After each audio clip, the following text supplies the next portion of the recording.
Hello everyone, welcome to परीक्षा kingdom. दोस्तों, हम लोग इस वीडियो में हिंदी में सारे ऑब्जेक्शन देखेंगे। बुक का रेफरेंस रहेगा, पेज संख्या और किस फॉर्मेट में आपको ऑब्जेक्शन करना है। एक चीज़ ध्यान रखना है, आपको ज़्यादा से ज़्यादा ऑब्जेक्शन करने हैं, क्योंकि एक एक नंबर हज़ारों लड़कों को आप पीछे कर सकता है और कुछ लोग आउट भी हो सकते हैं और कुछ लोग इसमें प्रवेश भी कर सकते हैं। तो अगर आपको जॉब लेना है तो एक एक नंबर आपको जोड़ना होगा और अपने मार्क्स को बढ़ाना होगा। अगर आपके क्वेश्चन पेपर में आपने कोई मिस्टेक देखी है तो आप अपना कमेंट भी कर सकते हैं, उस पर मैं रेफरेंस बुक पेज संख्या सब कुछ अपडेट करूंगा और आपको फॉर्मेट बना के दूंगा, ठीक है। दूसरी चीज़ है कि ऑब्जेक्शन रेज सबको करना है, ठीक। और कमेंट में आप ये कमेंटबाजी गलत कमेंट क्यों करते रहते हो कि ये नहीं होगा वो होगा, ठीक है। तो आपको अगर लगता है कि इसका आंसर सही नहीं है तो आप डर क्यों रहे हो फिर, है ना। क्योंकि जो आयोग का निर्णय होगा वो अंतिम निर्णय होगा, जो ऑब्जेक्शन रेज कर रहे हैं वो करेंगे ही। तो बढ़ते हैं अपने वीडियो की तरफ। देखो, आज हिंदी में सारे ऑब्जेक्शन हम लोग ले रहे हैं इस वीडियो में। तो इसमें हिंदी का पहला क्वेश्चन है, जीवन पति का समानार्थी शब्द है। तो समानार्थी का मतलब होता है पर्यायवाची, ठीक है। यहाँ पे आयोग ने उत्तर दिया है पति स्वामी, जो एकदम से गलत है। इसका सही उत्तर होगा यमराज, ठीक है। और इसके लिए रेफरेंस मैं दे रहा हूँ आपको। देखो, इसमें आपको ऑब्जेक्शन टाइप में लिखना है, आयोग द्वारा जारी उत्तर विकल्प गलत है। फिर इसमें रीजन फॉर ऑब्जेक्शन में लिखना है, जीवन पति का समानार्थी यमराज होगा, ना कि पति, ठीक है। फिर बुक रेफरेंस में लिखना है, आपका बुक का टाइटल लिखना है नालंदा सामान्य हिंदी, और इसके आथर हैं डॉक्टर पृथ्वीनाथ पांडे, और इसका 34वां संस्करण है, पेज संख्या है 121। तो ये आपका कंप्लीट ऑब्जेक्शन हो जाएगा इस तरीके से। दूसरा क्वेश्चन इसमें देखते हैं। दूसरा क्वेश्चन है, हरि मोहन को रुपये देता है, रेखांकित में कौन सा कारक है। तो आयोग ने इसका आंसर दिया है संप्रदान कारक, जो गलत है। इसका सही उत्तर हो जाएगा कर्म कारक।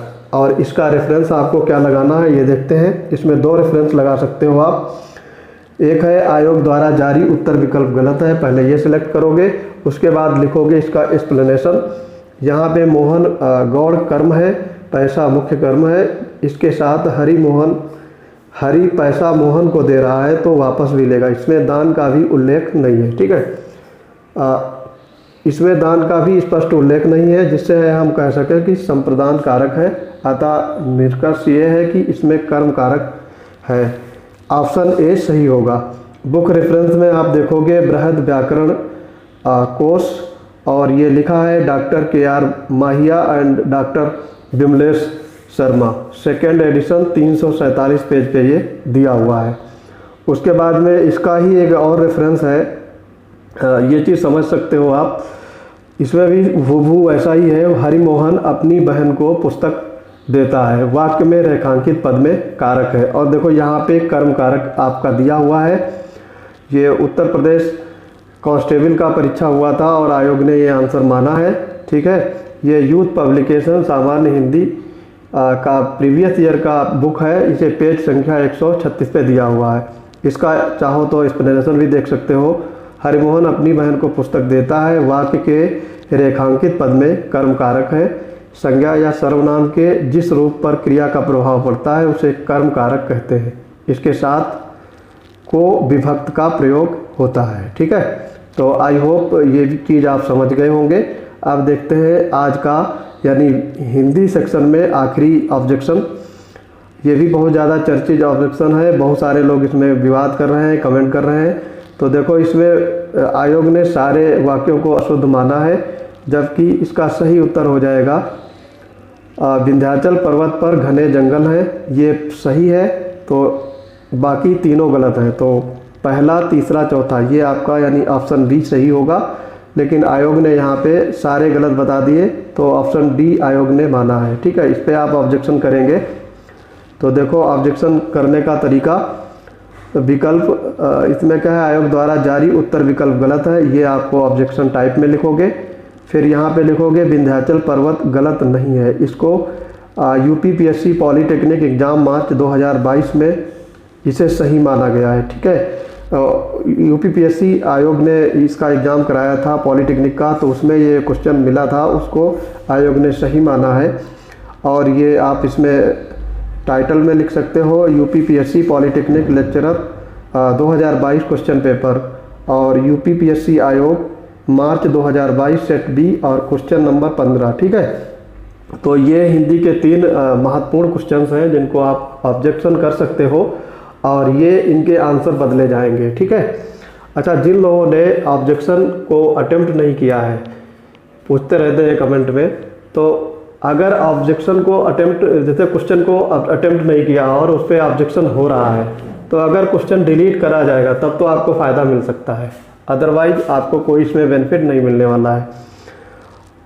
बोनस नंबर अगर मिलेंगे तो हो सकता है आपको फ़ायदा हो, उसके अलावा आपको कोई फ़ायदा नहीं होगा अगर आपने अटेम्प्ट नहीं किया है। और जिन लोगों ने अटेम्प्ट किया है तो उनका अगर सही होगा तो उनको फ़ायदा होगा, अगर आयोग ने गलत दे दिया आंसर या आयोग के आंसर से मैच नहीं किया तो आपका गलत माना जाएगा। ठीक है, तो उसमें आपके नंबर भी कट जाएंगे। तो आई होप ये वीडियो आपको समझ में आ गया होगा। तो ऐसे ही अभी ग्रामीण परिवेश के क्वेश्चन और जीके के क्वेश्चन मैं अभी डालूंगा, तो उनको भी देख करके और जल्दी से जल्दी ऑब्जेक्शन कर दीजिएगा। जब सारे ऑब्जेक्शन हो जाएंगे उसके बाद में कट ऑफ का अपडेटेड वीडियो आएगा। तो दोस्तों मिलते हैं अपने अगले वीडियो में, तब तक के लिए पढ़ते रहिए। जय हिंद। के तहत आर्थिक रूप से कमज़ोर परिवारों की लड़कियां जो हाई स्कूल पास है को उच्च शिक्षा प्रदान करने के लिए एक मुक्त राशि प्रदान की जाती है। ऑप्शंस हैं इसके 10,000, 15,000, 30,000, नन ऑफ दीज। आयोग ने इसमें 30,000 आंसर माना है, जो एकदम सही है।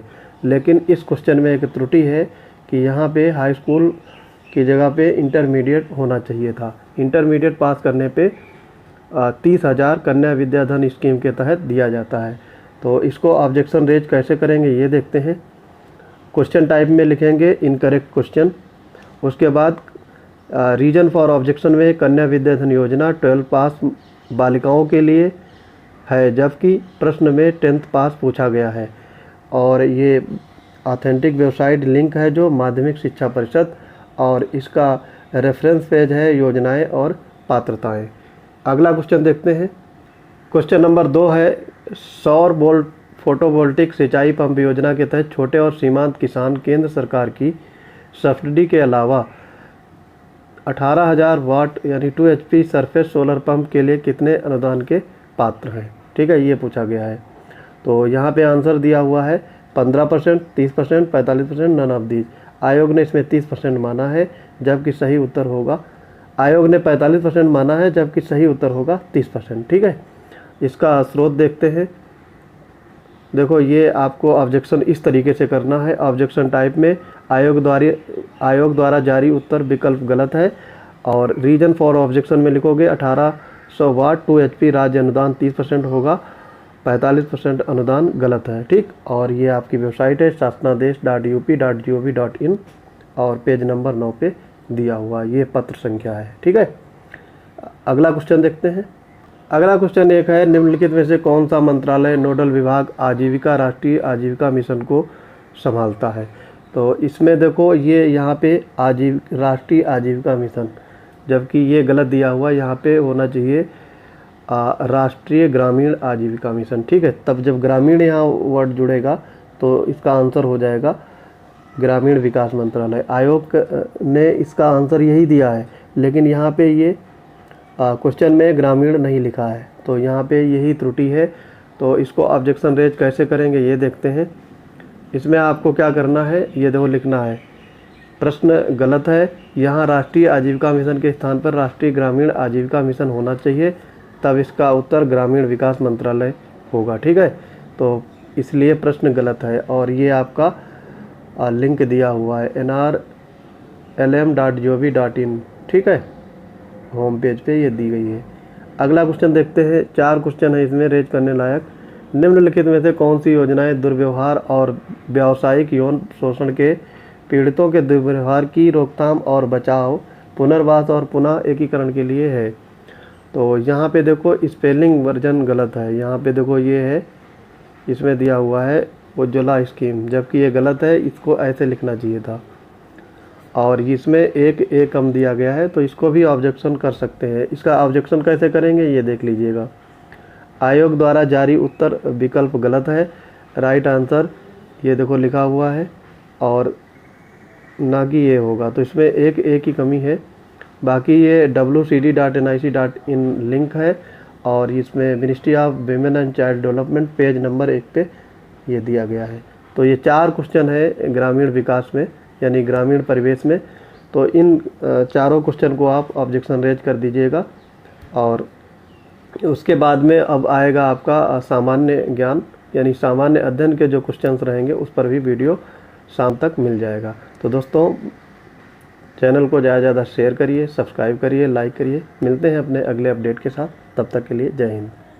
तो को ज़्यादा शेयर करें। तो सबसे पहले क्वेश्चन देखते हैं, सबसे लंबा राष्ट्रीय राजमार्ग कौन सा है जो उत्तर प्रदेश से होकर गुजरता है। इसके ऑप्शन दिए हैं NH4, NH8 और NH2 और फिर आगे लिखा है नन ऑफ दीज। ठीक है, तो यहाँ पे देखो इसका सही उत्तर हो जाएगा NH19। ठीक, और आयोग ने यहाँ पे माना है NH2 क्योंकि NH2 पहले हुआ करता था, अब इसका नाम बदल दिया गया है तो यहाँ पे ये NH19 हो गया है। अच्छा, इस क्वेश्चन को सारे लोग ऑब्जेक्ट करिएगा क्योंकि ये ऑब्जेक्शन करोगे तो आपको सबको समान रूप से बेनिफिट मिलेगा, क्योंकि ये जिसने अटेम्प्ट किया है और जिसने नहीं भी किया है, क्योंकि क्वेश्चन डिलीट किया जाएगा और सबको बोनस अंक मिलेगा। इसको ऑब्जेक्शन जब करेंगे तो उसमें लिखेंगे क्या फॉर्मेट अपनाएंगे वो देखते हैं। देखो इसमें लिखना है आपको आयोग द्वारा जारी उत्तर विकल्प गलत है। ठीक है, उसके बाद में ये डेटा लिखेंगे according to official website of national highway authority of India from 30/11/2018 NH2 junction with NH15 near Dibrugarh in the state of Assam connecting सिवास नगर in the state of Assam Nagaland. ठीक, और ये इसकी वेबसाइट लिखेंगे national highway authority of India की government ये website है। और यहाँ पे ये देखो डेट दिया है 30/11/2018 को, तीसरे पेज पर ये लिखा हुआ है। ठीक, तो अब देखते हैं अगला क्वेश्चन। अगला क्वेश्चन आपका है महात्मा गांधी ने नमक सत्याग्रह कहाँ से शुरू किया था।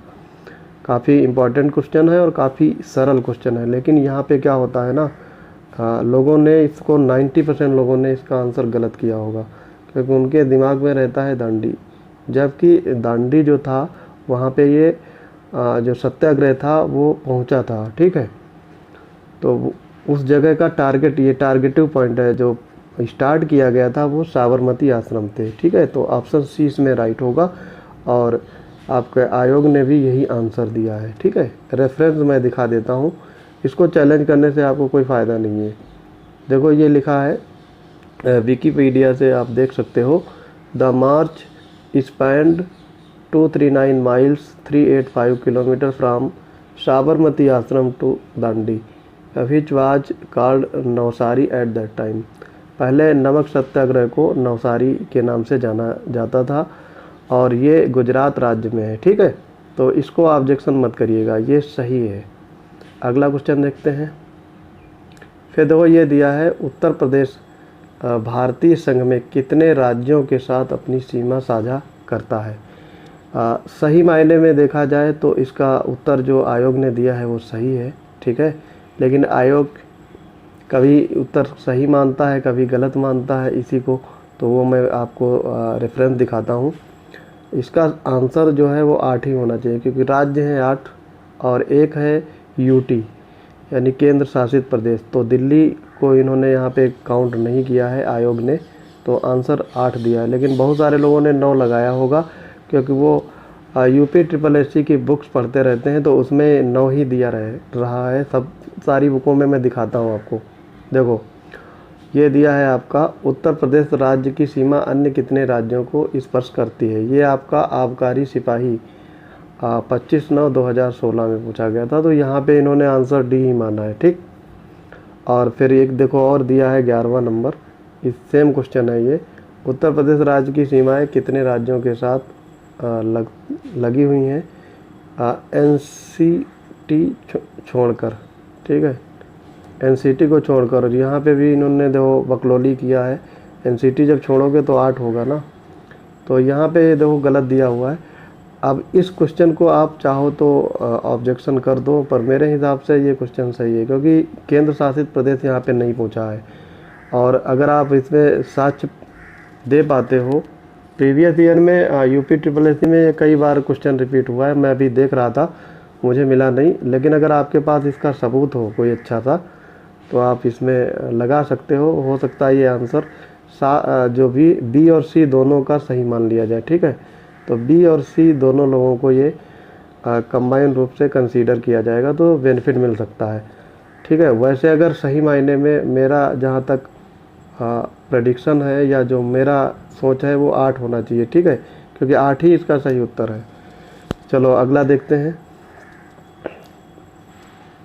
ये देखो एक ग्रामीण परिवेश का मुझे क्वेश्चन रखना पड़ रहा है, क्योंकि कई लोगों ने कमेंट किया था कि ये जो भारतीय सरकार की कौन सी योजनाएं ग्रामीण क्षेत्रों से शहरी क्षेत्रों में युवाओं के प्रवास को रोकने का प्रस्ताव करती हैं, यानी पलायन रोकती हैं, माइग्रेशन, जो रूरल पॉपुलेशन है, रूरल यूथ है, उसको अर्बन में जाने के लिए।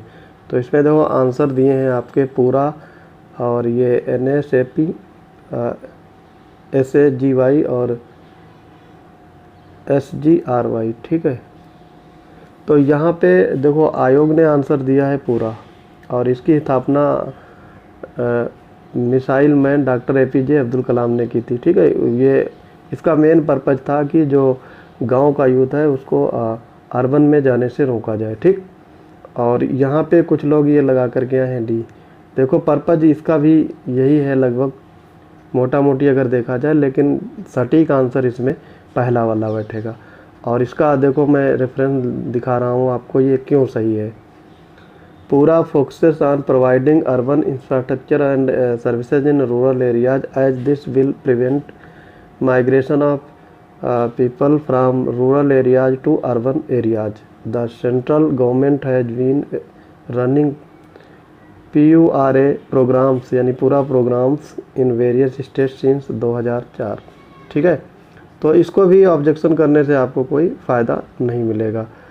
तो इसमें आप 2 क्वेश्चन जीएस में ऑब्जेक्शन कर सकते हो। एक तो ये स्टेट वाला है, इसमें आपको बी और सी दोनों ऑप्शन को हो सकता है कंसीडर किया जाए, और अगर आयोग चाहेगा तो ये डिलीट कर देगा, तो बोनस अंक दे देगा। ठीक है, और पहला वाला क्वेश्चन जो था ये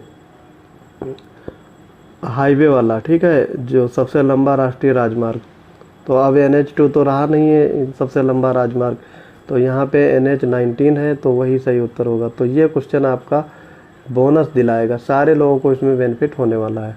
तो ये 2 क्वेश्चन आप ऑब्जेक्शन कर दीजिएगा, और ज़्यादा से ज़्यादा ऑब्जेक्शन करिएगा। ऑब्जेक्शन करने के बाद अब कुछ ही समय में आपको कट ऑफ की मतलब वीडियो मिलेगी, जो अपडेटेड कट ऑफ रहेगा, जितने भी पहले कट ऑफ थे उससे हट करके थोड़ा रहेगा। तो मिलते हैं अपने अगले अपडेट के साथ, तब तक के लिए पढ़ते रहिए। जय हिंद।